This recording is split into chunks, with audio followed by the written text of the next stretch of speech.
विक्रमादित्य और चमत्कारी घोड़े की कथा। उज्जैन का सम्राट विक्रमादित्य अपनी न्यायप्रियता और साहस के लिए विख्यात थे।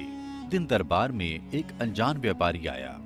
उसके साथ एक सुंदर शक्तिशाली घोड़ा था जो देखने में असाधारण लग रहा था।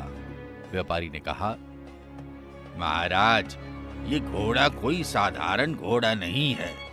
ये घोड़ा उड़ सकता है और इसे खरीदने का मौका केवल महान राजाओं को मिलता है।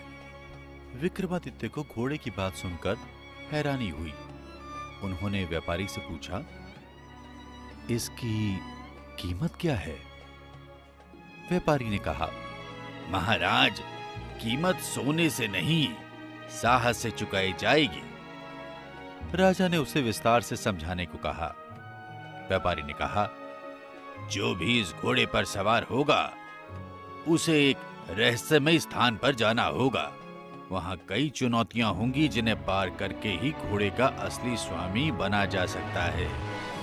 विक्रमादित्य ने तुरंत चुनौती स्वीकार कर ली। उन्होंने कहा, मैं इस घोड़े की परीक्षा खुद करूंगा।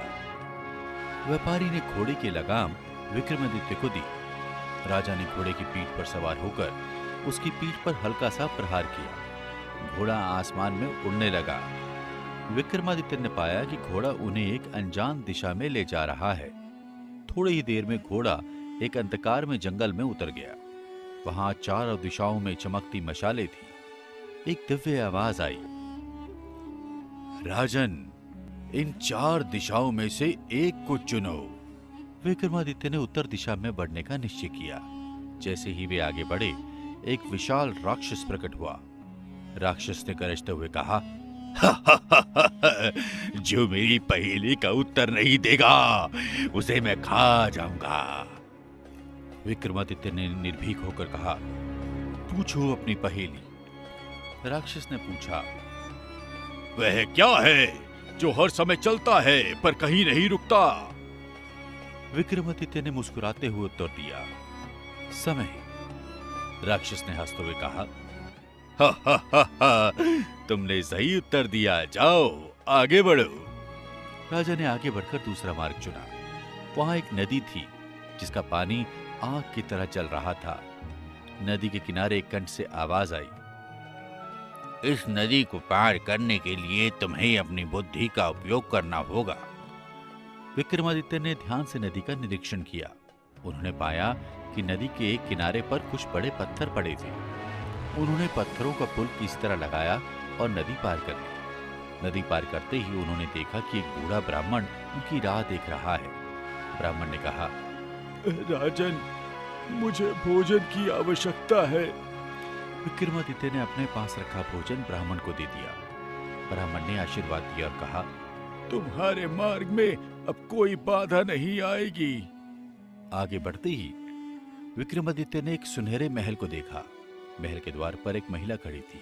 उसने कहा, महान राजा, ये महल तुम्हारे लिए है, लेकिन तुमको वचन देना होगा कि तुम इस घोड़े का उपयोग केवल न्याय और धर्म के लिए करोगे।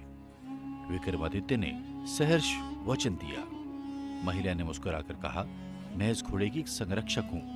अब ये घोड़ा तुम्हारा है। जैसे ही उसने ये कहा, घोड़ा विक्रमादित्य के पास जाकर खड़ा हो गया।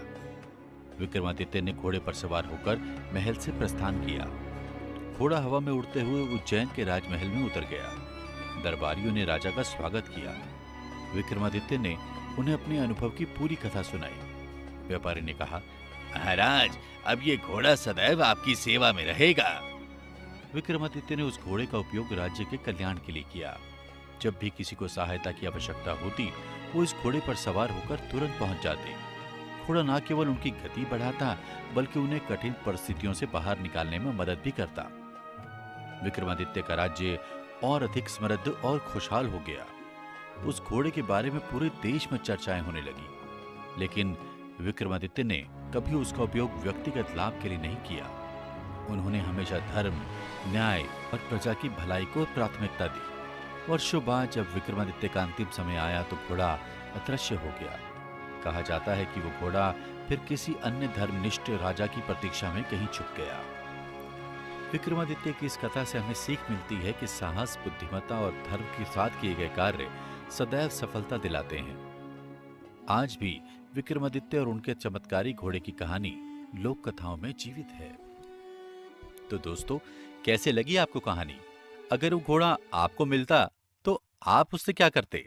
अपने जवाब हमें कमेंट बॉक्स में जरूर लिखें। और हाँ, हम जल्द ही फिर से हाजिर होंगे एक नई कहानी के साथ। तब तक अपना ख्याल रखें और ये चैनल सब्सक्राइब कर लें।